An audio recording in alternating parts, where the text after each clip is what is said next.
شروع اللہ کا نام لے کر جو بڑا مہربان نہایت رحم والا ہے۔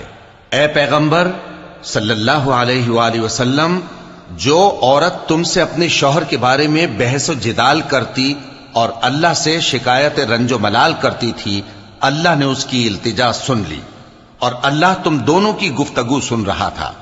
کچھ شک نہیں کہ اللہ سنتا ہے، دیکھتا ہے۔ جو لوگ تم میں سے اپنی عورتوں کو ماں کہہ دیتے ہیں وہ ان کی مائیں نہیں ہو جاتی، ان کی مائیں تو وہی ہیں جن کے بطن سے وہ پیدا ہوئے۔ بے شک وہ نامعقول اور جھوٹی بات کہتی ہیں، اور اللہ بڑا معاف کرنے والا ہے، بخشنے والا ہے۔ اور جو لوگ اپنی بیویوں کو ماں کہہ بیٹھیں پھر اپنے قول سے رجوع کر لیں تو ان کو قربت سے پہلے ایک غلام آزاد کرنا ضرور ہے۔ مومنو، اس حکم سے تم کو نصیحت کی جاتی ہے اور جو کچھ تم کرتے ہو اللہ اس سے خبردار ہے۔ اب جس کو غلام نہ ملے وہ قربت سے پہلے لگاتار 2 مہینے کے روزے رکھے، پھر جس کو اس کا بھی مقدور نہ ہو اسے 60 محتاجوں کو کھانا کھلانا چاہیے۔ یہ حکم اس لیے ہے کہ تم اللہ اور اس کے رسول کے فرما بردار ہو جاؤ، اور یہ اللہ کی حدیں ہیں، اور نہ ماننے والوں کے لیے درد دینے والا عذاب ہے۔ جو لوگ اللہ اور اس کے رسول کی مخالفت کرتے ہیں وہ اسی طرح ذلیل کیے جائیں گے جس طرح ان سے پہلے لوگ ذلیل کیے گئے تھے، اور ہم نے صاف صاف آیتیں نازل کر دی ہیں، اور جو نہیں مانتے ان کو ذلت کا عذاب ہوگا۔ جس دن اللہ ان سب کو جلا اٹھائے گا تو جو کام وہ کرتے رہے ان کو جتائے گا۔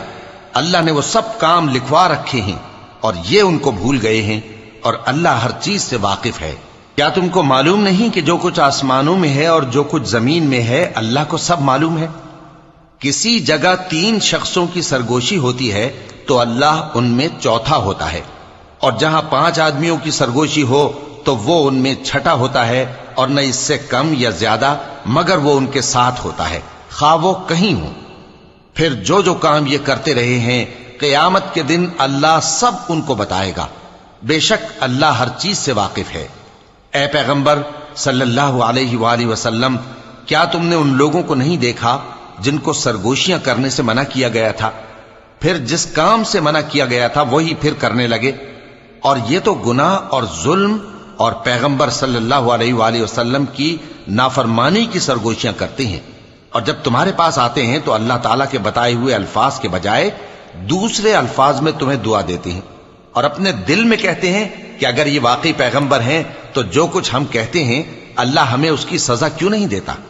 اے پیغمبر صلی اللہ علیہ وآلہ وسلم، ان کو دوزخ ہی کی سزا کافی ہے، یہ اسی میں داخل ہوں گے اور وہ بری جگہ ہے۔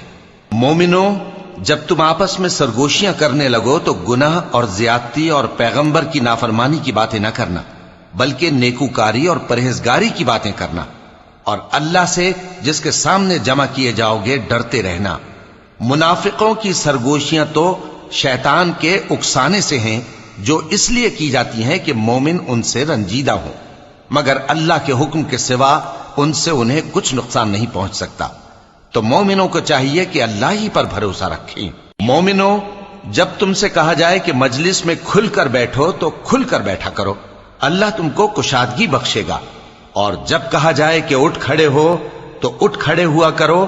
جو لوگ تم میں سے ایمان لائے ہیں اور جن کو علم عطا کیا گیا ہے اللہ ان کے درجے بلند کرے گا، اور اللہ تمہارے سب کاموں سے واقف ہے۔ مومنو، جب تم پیغمبر کے کان میں کوئی بات کہو تو بات کہنے سے پہلے مساکین کو کچھ خیرات کر دیا کرو، یہ تمہارے لیے بہت بہتر اور پاکیزگی کی بات ہے، اور اگر خیرات تم کو میسر نہ آئے تو اللہ بخشنے والا مہربان ہے۔ کیا تم اس سے کہ پیغمبر کے کان میں کوئی بات کہنے سے پہلے خیرات کرو ڈر گئے؟ پھر جب تم نے ایسا نہ کیا اور اللہ نے تمہیں معاف کر دیا تو نماز قائم کرتے رہو اور زکوٰۃ دیتے رہو، اور اللہ اور اس کے رسول صلی اللہ علیہ وآلہ وسلم کی فرما برداری کرتے رہو، اور جو کچھ تم کرتے ہو اللہ اس سے خبردار ہے۔ بھلا تم نے ان لوگوں کو نہیں دیکھا جو ایسے لوگوں سے دوستی کرتے ہیں جن پر اللہ کا غضب ہوا؟ وہ نہ تم میں ہیں نہ ان میں، اور جان بوجھ کر جھوٹی باتوں پر قسمیں کھاتے ہیں۔ اللہ نے ان کے لیے سخت عذاب تیار کر رکھا ہے۔ یہ جو کچھ کرتے ہیں یقیناً برا ہے۔ انہوں نے اپنی قسموں کو ڈھال بنا لیا ہے اور لوگوں کو اللہ کے رستے سے روک دیا ہے، سو ان کے لیے ذلت کا عذاب ہے۔ اللہ کے عذاب کے سامنے نہ تو ان کا مال ہی کچھ کام آئے گا اور نہ اولاد ہی کچھ فائدہ دے گی۔ یہ لوگ اہل دوزخ ہیں، اس میں ہمیشہ جلتے رہیں گے۔ جس دن اللہ ان سب کو جلا اٹھائے گا تو جس طرح تمہارے سامنے قسمیں کھاتے ہیں اسی طرح اس کے سامنے بھی قسمیں کھائیں گے اور خیال کریں گے کہ ایسا کرنے سے کام چل جائے گا۔ سنو، یہی تو ہیں جھوٹے۔ شیطان نے ان کو قابو میں کر لیا ہے اور اللہ کی یاد ان کو بھلا دی ہے۔ یہ لوگ شیطان کا ٹولہ ہیں، اور سن رکھو کہ شیطان کا ٹولہ ہی نقصان اٹھانے والا ہے۔ جو لوگ اللہ اور اس کے رسول صلی اللہ علیہ وآلہ وسلم کی مخالفت کرتے ہیں وہ نہایت ذلیل ہوں گے۔ اللہ نے یہ بات لکھ دی ہے کہ میں اور میرے پیغمبر ضرور غالب رہیں گے۔ بے شک اللہ زور آور ہے، صاحب اقتدار ہے۔ جو لوگ اللہ پر اور روز قیامت پر ایمان رکھتے ہیں تم ان کو اللہ اور اس کے رسول صلی اللہ علیہ وآلہ وسلم کے دشمنوں سے دوستی کرتے ہوئے نہ دیکھو گے، خواہ وہ ان کے باپ یا بیٹے یا بھائی یا خاندان ہی کے لوگ ہوں۔